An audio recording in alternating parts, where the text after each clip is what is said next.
Yes, Delegator is super cool. All right, so let's go over to our next panel. So the next panel is Next Gen UX, how to keep up with the new crypto use cases. And I am just going to introduce Hester, who will be the moderator, and then I will let them introduce all the other panelists. All right, how's everyone doing? Thanks for sticking around and joining our session. We're going to talk about the next-gen UX. I am Hester. I'm a product manager at MetaMask on a team we call Wallet UX. I can talk about UX all day. Fortunately, today, you're not going to have to listen to me. We have an excellent panel of guests that can offer different perspectives from design to research to product building. So I think we'll get to learn a little bit more about how they go about identifying what are new use cases and what does that next gen UX look like, and how do you identify it? How do you get there? So yeah, I'll try and make the rounds. Georgia, I'm gonna go by my notes and start with you. User researcher at MetaMask. I think you've kind of acted as a satellite around consensus, coming back, doing a ton of research for MetaMask, but also other projects, so MakerDAO, Aave, Lens, Obol, I think, might be one of them.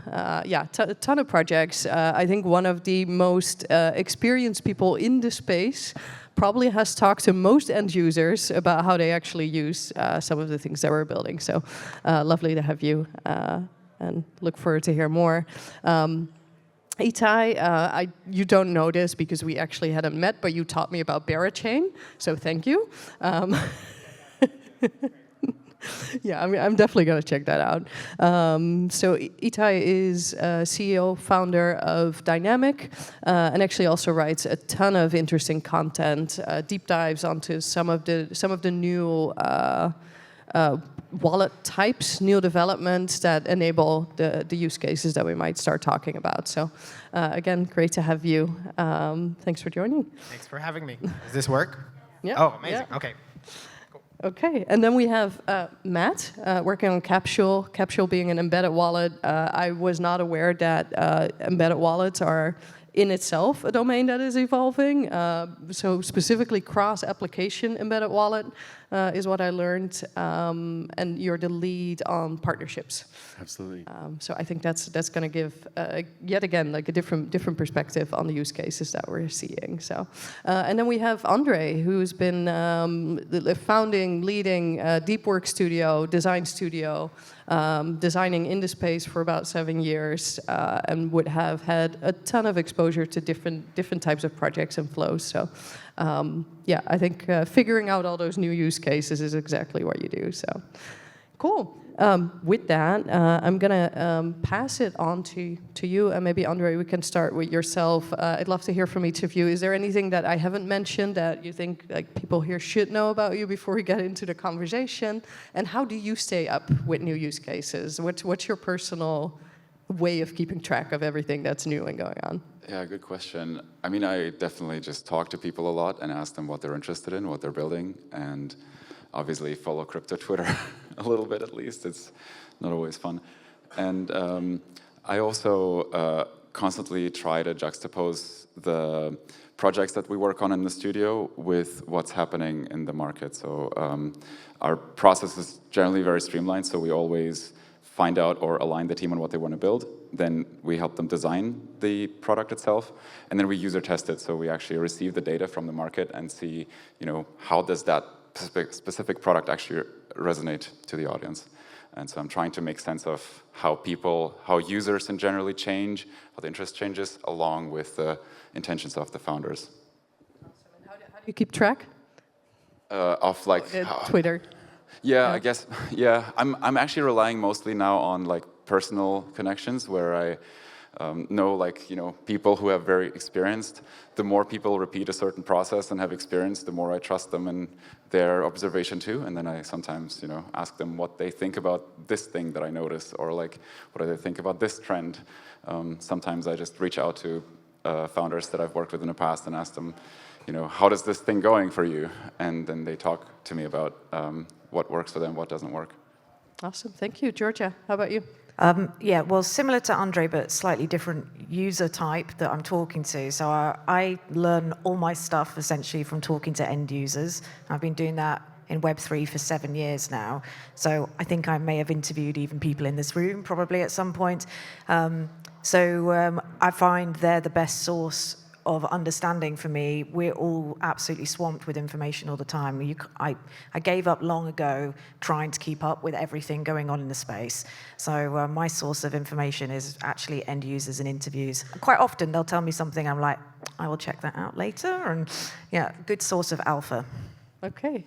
Itai. Yeah, so we, first, for anyone who doesn't know, Dynamic does kind of everything login. So everything that happens after you click the login button, so whether it's embedded wallets or kind of multi-chain wallet login. So we're fortunate in the sense that when you're a developer, one of the first things you implement in your project is a login system.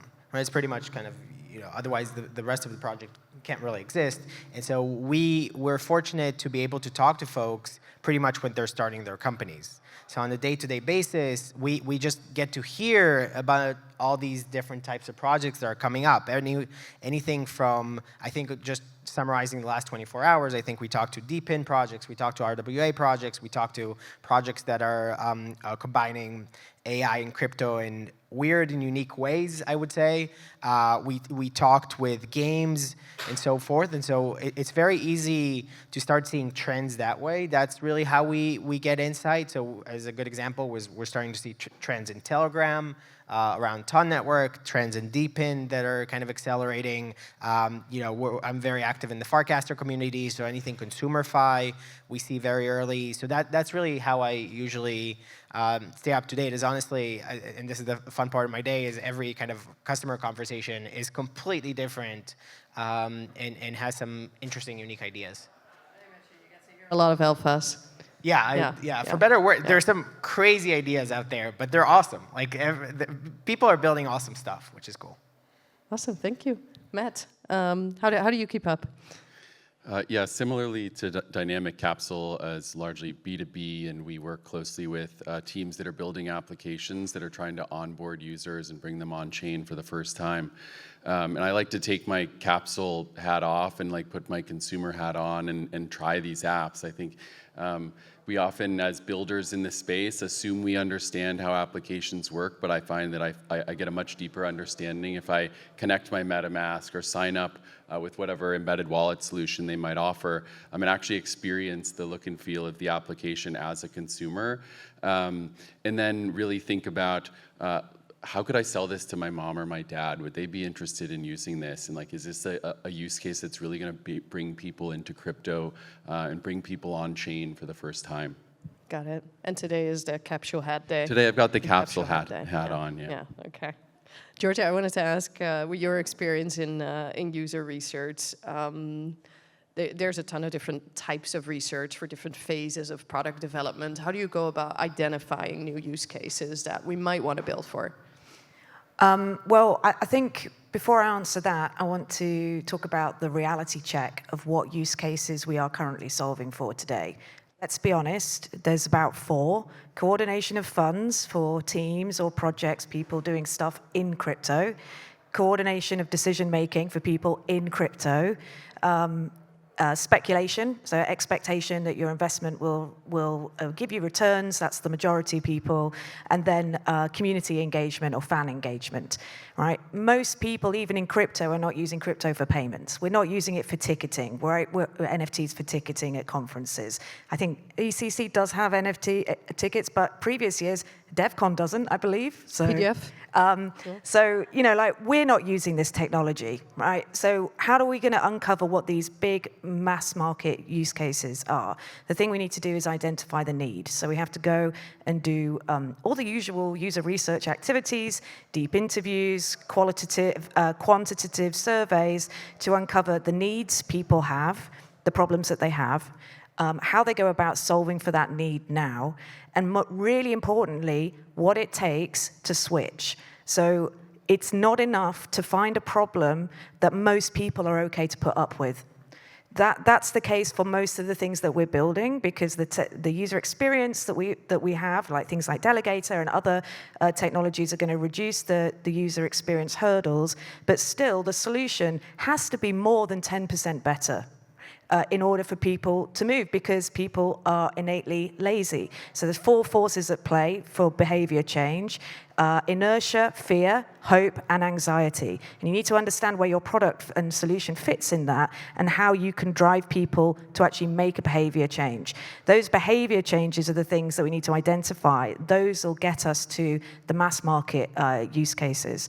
But the methods for doing this are user research, deeply understanding people, going out of our bubbles and interacting with real people who don't care about our products, don't care about crypto, don't understand how it works, don't care how it works. They have a problem, and we will build the solution for them.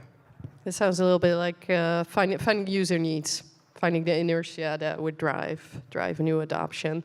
So, Matt, I'm curious in kind of trying to understand what networks should we support, what are applications that are thriving, that are potentially addressing some of those needs.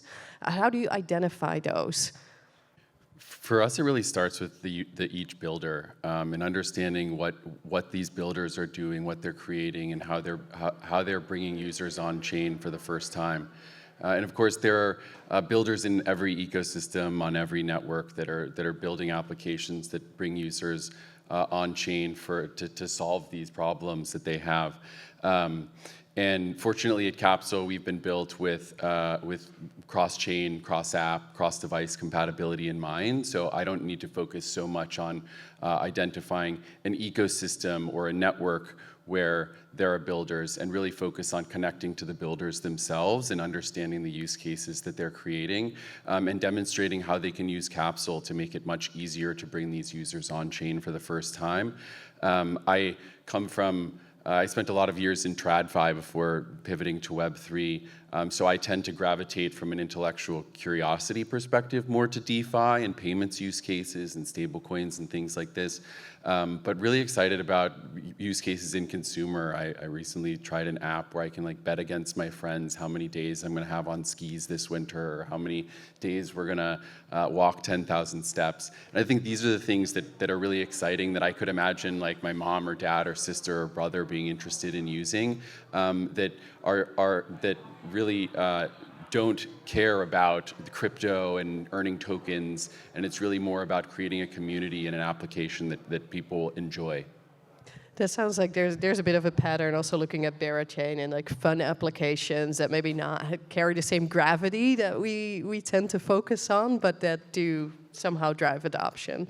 Absolutely. Yeah. But interesting that is not necessarily something you have to focus as much on because of cross-chain application support. Wallet can be used anywhere. Itai, you want to? Yeah, I would just say that. Yep. Still works? Yep, Still works? you're good. Amazing. Okay, this is great. No, I would say the following. Which I do think we talk about some non-serious use cases or gambling use cases. There are real use cases that are actually out there today that are used in production and have material positive impact. I think we don't necessarily see it, but there are a lot of use of stable coins in South America, where folks don't necessarily need to know it's crypto, but they need to know they can hold something, assets in dollars versus in their local currency, right? And so there are massive use cases there. The use cases of buying treasuries, US treasuries, which is a safe haven when you're outside the US using stable coins, is a big use case. Everything that has to do with DePIN, so things like Demo that are kind of, connect your cars and kind of create an incentive around that, or Hivemapper, which is map the world and kind of incentivize mapping of things, happen on a day-to-day basis, right? The ability to buy energy assets that you couldn't buy before do happen today at pretty large scale, and we're seeing that on a day-to-day basis. And so, I don't necessarily say, I do think potentially we're not necessarily talking about it enough, but we are seeing on a day-to-day basis very material use cases that completely abstract away crypto, where crypto is the rails, but people don't necessarily need to know about crypto at all. So we do see it a lot. Andre, I want to pivot to you for a minute because you see a lot of projects in different stages. How do you identify where they are, whether they found an actual use case that they're supporting, or whether that is something that you'd actually need to help them understand? I ask them mostly, but obviously I don't just ask like, hey, what stage you're at, because most also don't know. But I try to find out what they're currently doing. So what are their everyday activities? What are their teams? What is their project like how does it build?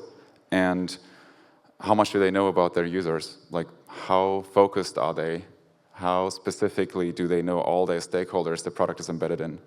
I think that's probably the best kind of factor. The more precise people can articulate what their audiences are, the closer I can kind of see whether they're at product market fit or not. Maybe Matt, Itai, is that something that you look for as well when you're trying to understand if a project is like a candidate to use your software? So I've learned that I have zero ability to predict what will be successful or popular. I actually have a negative ability. Usually when I think it's a good idea, it's a terrible idea, and vice versa. So please don't use me for advice in general. But I would say, honestly, I don't, like, again, we see projects very early on, right? Very, very early on. And so I think the name of the game for us is to kind of just assume the art of possible, and most projects will fail just by nature of that being life. But yeah, I have zero ability to identify what's successful. If you were to ask me about the dynamic projects that will get the most amount of traffic 3 months ago and to predict that today, I would be so wrong on, like, I would lose a lot of money on that bet. And for you, Matt? Yeah, I feel similarly. I don't typically try to make a decision as to whether or not this project is going to be successful with the target users that they're building for. But I agree with Andre in that I look for projects that have a strong thesis as to what their target user base is and how they can reach them. I think that this is incredibly important for any company, whether it's building software, or building widgets, or building sandwiches. I think you need to understand who your target audience is. And if you don't know who they are and where they are, then you have no chance at getting their attention. And if you can't get their attention, you're not going to get them to be able to buy or use your product. Yeah, so Georgia, I'm kind of curious how you're hearing this conversation, because it's hard to predict. We don't really know what project's going to be successful or not. How can projects start to validate whether they're actually solving a problem or whether there's a market? So to your point of who are they, where are they, and what do we need to do to get them to use our product? There are some methods for doing that, and I would love to see projects doing this more often. So the first thing is before writing any code, I know you desperately want to write some code, but before doing that, is consider defining to yourself what is the need or problem that you're solving for and who's the user. Then imagining, this is called water holes, right? So imagine that you are your user, and what search phrase might you use to solve the problem that you have? Come up with 10 to 15 different search phrases, go online and find out where are people right now reaching out, so they have enough of a problem to go and seek a solution for the problem that they have. What language do they use? How do they talk about it? How do they discover solutions? And another way you can do this is also recruitment probe. So this means instead of like actually recruiting people to research, you don't offer them like payment for their time. You say, I want to talk about this problem. If you have this problem, talk to me. And at the end of the research, I'll share how other people solve their problem with you, right? If you can't get people to talk to you about their problem, it's not a problem that you should build for. Then, once you've understood what these potential needs are, you understand how to talk about it, there's two really great ways of testing your solution. The first one is come up with tons of product pitches. Not just one prototype that you really love that describes your product in full detail. Come up with like 20 different ways of building this product in simple pitch, like one Google slide explaining what it does, who it's for, what the benefit is, and test all of these with people until you've land on what the right one is. And the last thing I'll say is a great method called hard test, easy life. The two most important things for getting users to use your product are, firstly, you need to acquire them. So at that point of decision making, that's behavior change. You need to get them to use your product. And secondly, you need to deliver value to them once they're using your product. So you just build those two experiences. You prototype the moment that they're going to be making that decision, which could be on Twitter, which could be on another website, price comparison thing, whatever it is. Prototype that and test it. Work out exactly what you need to be saying and how you need to position your product for people to make the switch.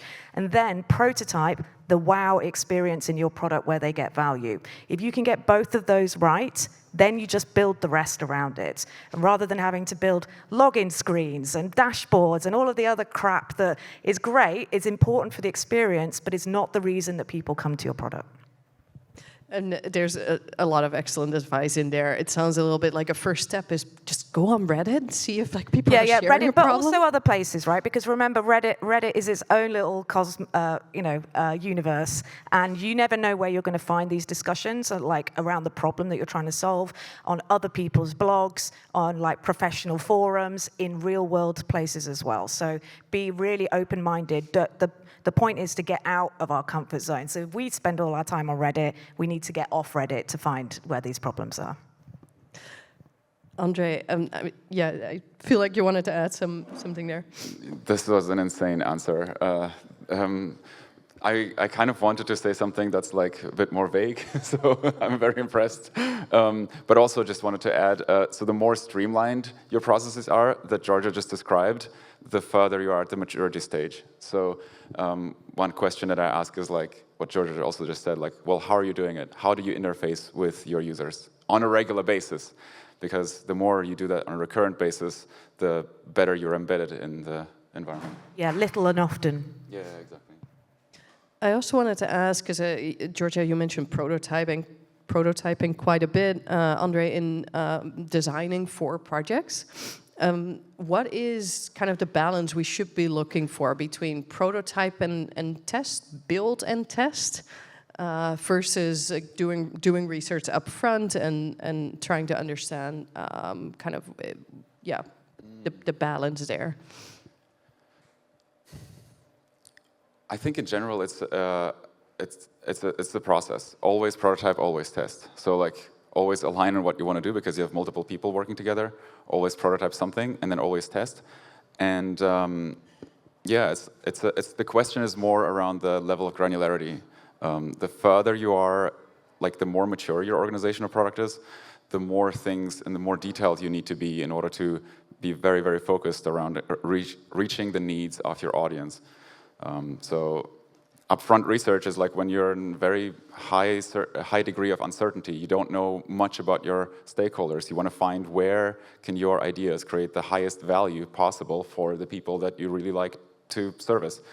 Prototyping can be first just by questions like assumptions. Then it's like maybe I try to always go for something that looks as real as possible so that people don't have to think. So as opposed to just doing wireframes, kind of like creating an illusion of this is already real.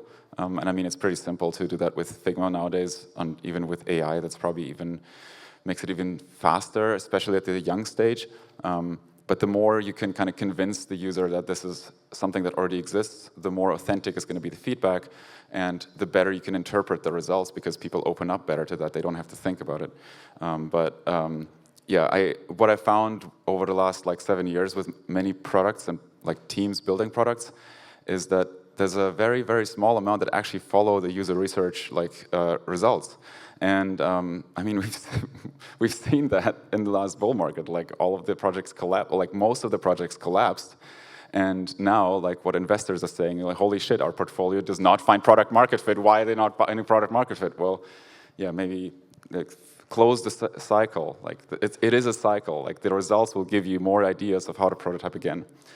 Sorry for that long-winded. Curious, how does that translate, Itai, to what you're seeing in your user base, the developer user base? Are there patterns that you're finding between projects that have prototyped, have tested before they actually launch publicly? I would say there's like this famous thing. I think it's like Muhammad Ali or something, which is like everyone has a plan until they get punched in the face, right? And it's essentially, I would argue, it's the same thing. We see developers that are successful are just developers that get to market fast and just iterate. That's honestly the one thing I've seen that's successful is folks that they usually know their users really, really well, which is why it's hard for someone external to predict their success, because I, by definition, have plenty of misunderstandings about their users, and they just know their users. And so what we've seen successful, the one pattern that we've seen that actually works is folks that are successful are folks that usually come in with a very clear hypothesis and know their users extremely well. And we see that across, we see that across anywhere from sports and betting to again DeepIn and things like that. They have some sort of insight, and they kind of double click on that and iterate until they get to like a very good solution. Almost like solving their own problem. Yeah, essentially, it's I think that's right. I think again, it comes back to it's very simple, which is just talk to a bunch of people all the time. Yeah. And then talk to them some more. Let's not overcomplicate it. Yeah. Show 20 versions of what you're thinking, see which one resonates. Yeah. They'll tell you sorry, I'm not going to use like bad words, but they'll tell you you're wrong, and just do it again until they tell you you're less wrong. So, Matt, I'm also curious. I do have a different question for you. I'm also curious on kind of seeing different applications building the same thing. Like how many particular DeFi applications do we need? How many like NFT marketplaces do we need? How do you see that develop between finding a use case, but a use case that maybe others are already fulfilling versus building something new entirely? How do you see that in your user base? I think it goes back to what Itai was saying. You need to really understand your users, and the most successful projects are the ones that have a strong hypothesis, build quickly, and get that in front of their users to start that feedback loop. But I think like DeFi is a great example where we're not going to bring billions of people on chain to trade perps. Most people in traditional finance aren't trading perps. They probably shouldn't be trading with leverage. But we have a lot of perps exchanges that are now finding ways to expand beyond like their core product and identifying adjacent user bases to trade meme coins on Twitter actions, Blinks and things, or trading on Farcaster, or building a much simpler interface for just spot trading that's more attractive to retail investors that probably don't want access to leverage or need leverage. So I think starting with a really strong hypothesis and maybe a very narrow use case is really helpful to get an MVP out and get an initial group of champions and fans of your product.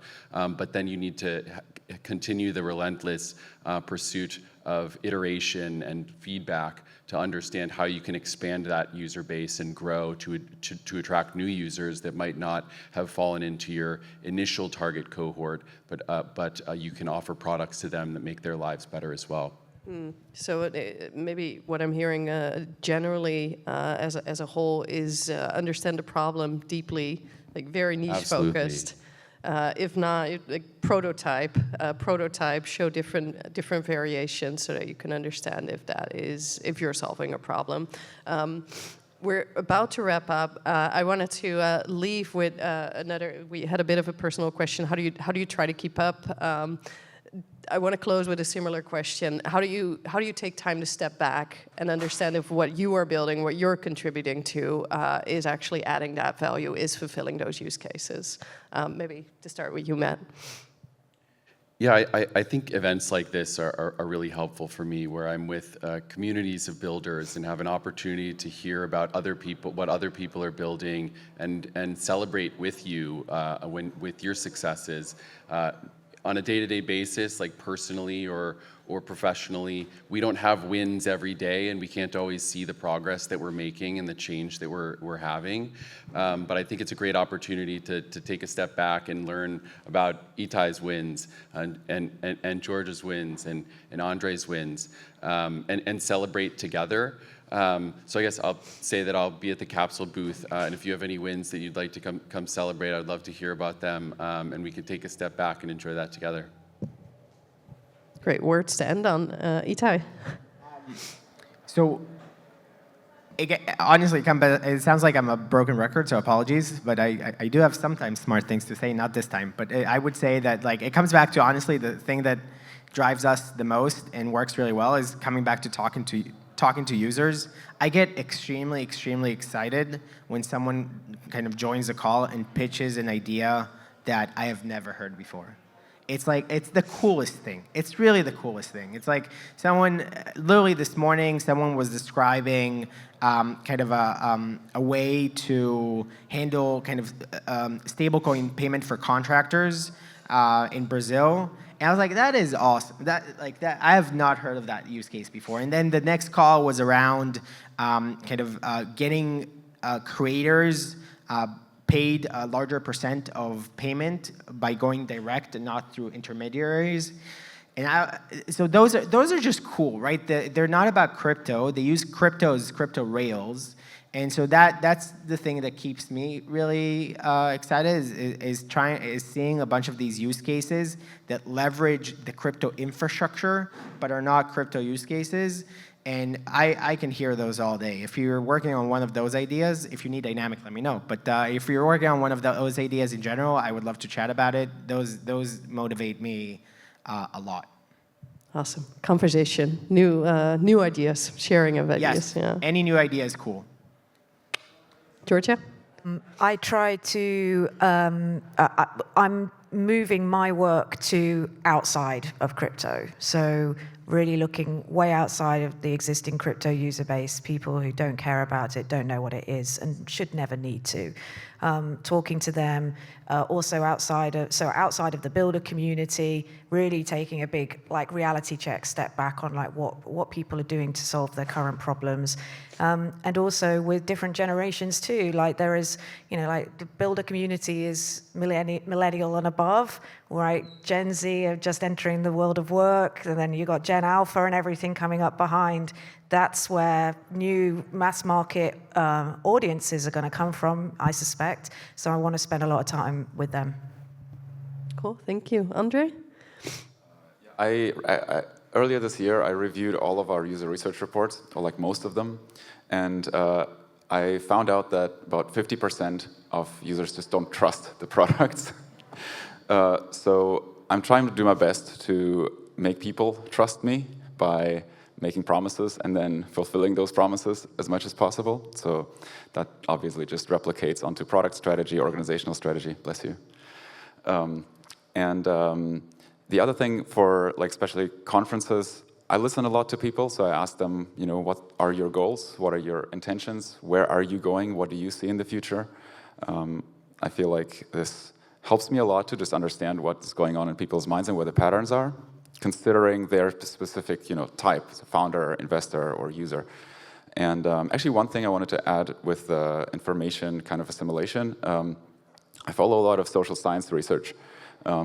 And it's very, very interesting to observe how some scientists kind of uncover how society shifts as a whole, because we know that everything is transforming in some way. We don't know how, but we can pick up on certain trends. And then I try to juxtapose these goals and intentions with the social science research that points us towards some deeper truth of what humans actually want. It's a nice circle of going back to inertia. So thank you for joining us and sharing your experience, how you identify what is next and what we might actually see as a use case come up. So that is it. Wrapping up. Thank you all for joining our session.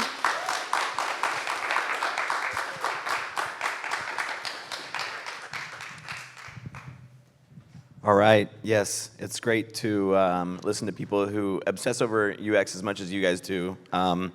We are going to have a lunch break, so we will be back here at 2:30 p.m. So we'll see you guys back here shortly.